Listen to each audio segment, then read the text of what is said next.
The African Union says it will not monitor Monday's elections in Burundi given unfavorable conditions prevailing in the country. The body says the necessary conditions are not met for fair and free elections. Meanwhile, the UN chief has urged Burundi's government to guarantee the safety of its observers. Ban Ki-moon says Bujumbura must ensure that the voting takes place in a secure environment. He also voices concern about the political and security environment in the African nation ahead of parliamentary and local polls. Ban called on all sides to refrain from violence. 5 people have been killed in the past 24 hours in alleged police crackdown on anti-government protesters. More than 70 people have lost their lives in the unrest that erupted in late April in response to President Pierre Nkurunziza's third-term bid.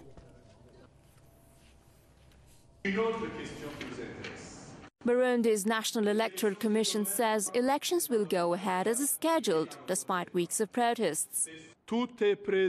Everything is ready in the country. I would add that it is ready abroad too, where we have embassies, consuls and military contingents such as Somalia, such as the Central African Republic. Everything is ready.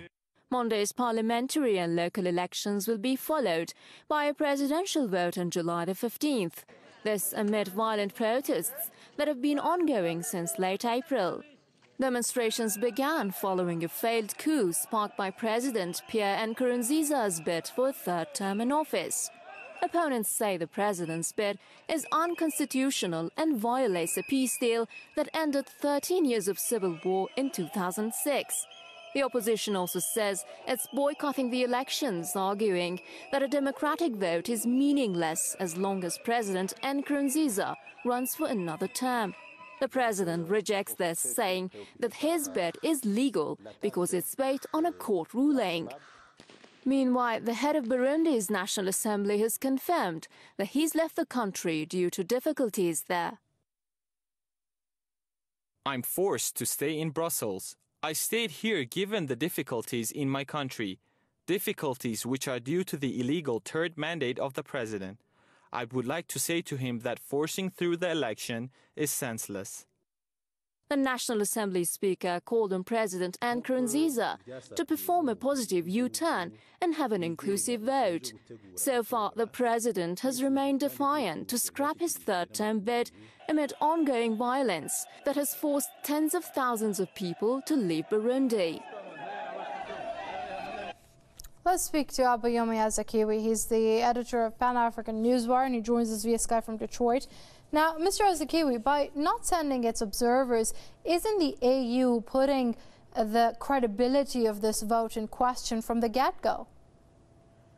Most definitely. And I think there's a big controversy that's going on surrounding these elections, not only internally, but also on a regional and international level.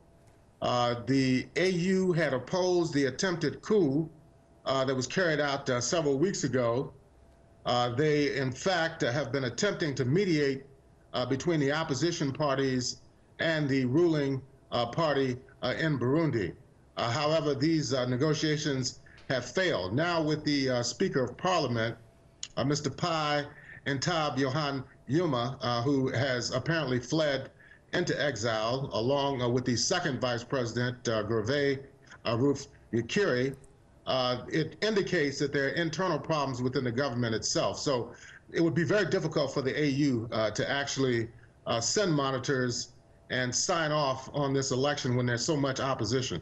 So you would say there is still that potential of things getting worse on the ground in Burundi, and after this election, if things don't go peacefully or according to plan, there is the chance of violence breaking out again.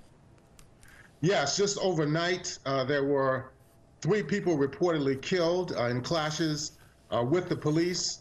The demonstrations are continuing. There's also been attacks on voting booths and also officials of the Electoral Commission over the last several days.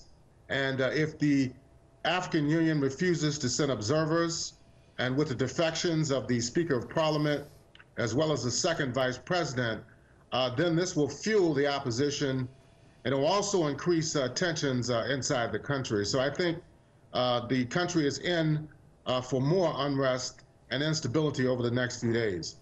All right, let's leave it there for now. That's Abayomi Azikiwe, editor of Pan-African Newswire, joining us via Skype from Detroit. Mr. Azikiwe, thank you very much indeed for your comments here on Press TV.